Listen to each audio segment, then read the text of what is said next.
So I want to do a follow-up to the video that I did last night, in that I want to share with you Sir Robert Anderson's writings so that we can see the discrepancy within his work, and by proxy you'll see the discrepancy in Heather's work. Also, she deviated from some of his dates, and I want you to be able to see that as well. So let's just get into it. So here I have a copy of The Coming Prince by Robert Anderson. This is based off the 10th edition and published somewhere in 1957. So anyway, he says, "Now the great characteristic of the Jewish sacred year has remained unchanged ever since the memorable night when the equinoctial moon beamed down upon the huts of Israel and Egypt, blood-stained by the paschal sacrifice, and there is neither doubt nor difficulty in fixing within narrow limits the Julian date of the 1st of Nisan in any year whatever. In BC 445, the new moon, by which the Passover was regulated, was on the 13th of March at 7 hours 9 minutes a.m. And accordingly, the 1st of Nisan may be assigned to the 14th of March in 445 BC. He includes the letter from the Royal Observatory, dated June 26, 1877, where they give, and they're going to give the conjunction. So this is where I'm going to take us to Torah calendar. As you can see here, I'm in 445 BC, and I'm using it because they actually use the crescent of the new moon to begin their days. And you can see how close he is, because he's saying the day of, but they're saying the evening of the 14th, 445 BC, is when the first day of the month, or Nisan 1, began. And of course, because it regulates Passover, you go out 14 days and we find Passover. Now, this is important for a couple of reasons. The first reason is I'm going to use this same methodology when we go to 32 AD to show how his calculations were incorrect. So that's the first thing. Second thing is he's saying the 1st of Nisan, not the 10th of Nisan, and Heather is saying from the 10th to the 10th. So it's inclusive of days. You say from Nisan 10 of 445 BC to Nisan 10 of 32 AD on a 360-day calendar is 69 periods of 7. That is what I have done, and I have showed you the count. So just based on that alone, she should actually be off by 10 days, because he is using the 14th of March as the 1st of Nisan, and she is claiming that it's the 10th of Nisan. So if she actually went out 10 days, then she would lose 10 days in her calculation. But let's get back to his end date. So if we just head down a couple of pages, we come to, what page is this? 127. It says the Julian date of that 10th of Nisan was Sunday, the 6th of April, AD 32. If we go to 32 AD, we see that can't possibly be, because again, using the same methodology that he did before, which was using the crescent of the new moon to start the month, that if we go out to the 10th day of Nisan, that's also the 10th of April, not the 6th of April, which is over here. Now, when Heather counted this out, she was using this calendar over here. This is the current Jewish calendar that is based on the Hillel 2 calendar that came out in the mid-4th century. So they know it's not correct, and they even let you know up here. And she brought up the results for year 1752 CE, or it may be inaccurate because it talks about the Gregorian Reformation and there were 10 days added and all that kind of stuff. That's really not the point. What you need to take from this is the days along with the Hebrew days are actually accurate. So if we head over here to 32 CE and we look at, say, the third day, it lands on a Thursday. We come over here to theirs, and the 3rd of Nisan is on a Thursday. So they have the days correct. They just, as it relates to the Gregorian calendar, the one that we use, they're off by a couple of days. And that's one of the reasons I also use Torah calendar. But anyway, I'm going to let you see how silly this is when she counts it out. Thursday is the day that he was crucified. This is very, very readily ascertainable when you understand that Nisan 10 was Palm Sunday. It was day 1 of Holy Week, and he rose on the first day 7 days later. So this should not be disputed. All you have to do is count the days in between. So Palm Sunday, Nisan 10 was a Sunday. The Nisan 11 was Monday. Nisan 12 Tuesday. Nisan 13 was Wednesday. And then the evening and morning were the first day. So the Passover meal would have been celebrated on Wednesday evening when the day of Passover technically started, and then he would have been crucified the next day on Thursday. Well, see, right off the bat, I have to dispute it. If Sir Robert Anderson said that Passover is regulated by the new moon, and the new moon is right over here, then the 10th of Nisan is over here on a Thursday. That means Passover down here on the 14th lands on a Monday. And I didn't even come to Torah calendar to check this real fast. When I initially checked it, I came over here to date and time, and you can get a calendar for any year that you need. And one of the things that they do is they throw the lunar cycle down at the bottom. So I automatically just look for a full moon, which is the 14th, which lands on a Monday. Passover will always land on a full moon.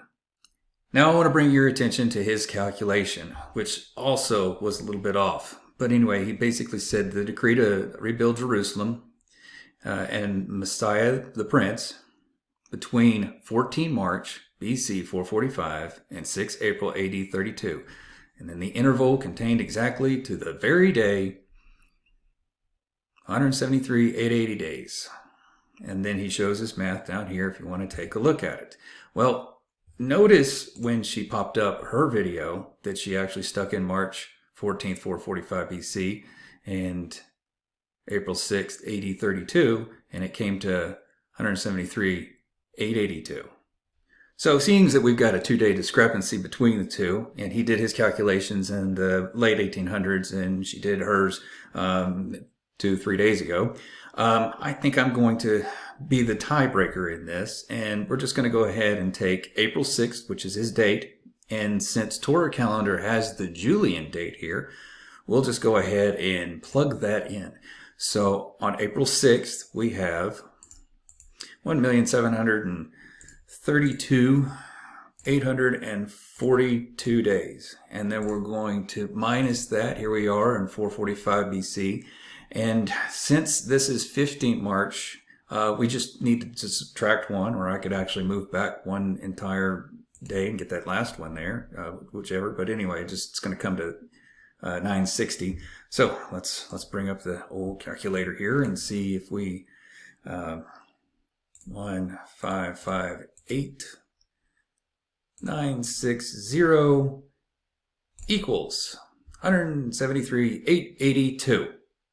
I'm just checking your math on that. Yes. I got the same thing. So not only was Sir William Anderson incorrect in his calculation from 445 BC to 32 AD, by his own admission, he also failed to locate the beginning of the first month on the Jewish calendar, even though he said that it can be found in any year, whatever. So that's just the stuff, that's just the math part of this. We're not even getting into the fact that he had to play games with the numbers. When you go from a 365 and a quarter day calendar to a 360 day calendar, you're starting to play games. And he had to do that because somehow he thought that the decree was issued in the 20th year of Artaxerxes, when in fact it was issued in the 7th year of Artaxerxes. And you can see that in Ezra chapter 7 because the letter is there. Not only that, Ezra goes back to Judah to rebuild the city. But he sees his request to go to Judah, and I'm talking about Nehemiah. He sees that request as somehow the command to restore Jerusalem. And no, that was 13 years later. And if you actually go and read both books, you'll see that Nehemiah got a bad report in chapter 1 of what was going on in Judah, and so after a couple of months, Artaxerxes is like, "Hey man, what's up? Why are you moping around?" And he basically says, things aren't going well back home."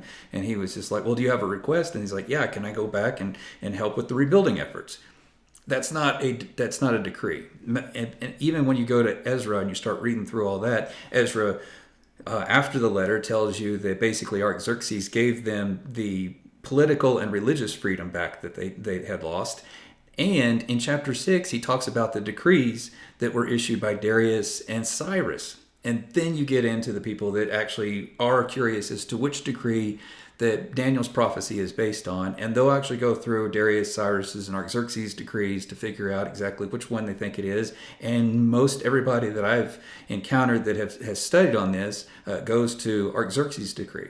So he's wrong in that. But then again, he had to shave off, if you're going to do 360 years instead of 365 and a quarter years, even though you're years are not going to line up. I mean, if you lose 5.25 days every year, then eventually your spring becomes, your Nissan One ends up in the fall and the summer, and it doesn't make sense to do that. And yet I know that people do that.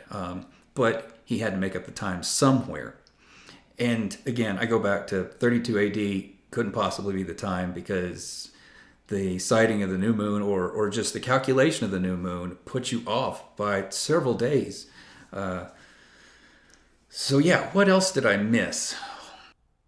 Nissan 10 to Nissan 10. Irrespective of anything else, this is how we settle there, and this is the amount of days we must have. If you do a calculation and it doesn't have the right amount of days, then your starting point and your ending point are not correct. I think I can agree with that statement. But here's my question to those that would continue to argue. I want to know what your threshold is for how much information has to be wrong before you discard it. I mean, after all, Paul equated to the gospel as essentially milk and meat. So if we use the food analogy, how much of it can be spoiled before you reject the whole thing? Let's put it this way. You got a birthday coming up, and your birthday cake is made of flour, eggs, salt, oil, sugar, etc. How much of that birthday cake can I put dog mess in and it still be acceptable? 1%, 5%, or just enough, just any amount, and you reject the whole thing? That's my question. Because after 8 years of doing this, I'm just amazed at how people will continue to cling on to an idea after the idea has been shown to be false. Whether the data points or anything like that are false, it's almost like once that idea takes hold, it doesn't matter what the supporting argument was that fabricated that idea, that now the idea has taken on its own little life. And then people maintain the belief in that idea. So I'm just curious, what's the percentage of garbage that you can stick in something before the whole thing essentially becomes garbage?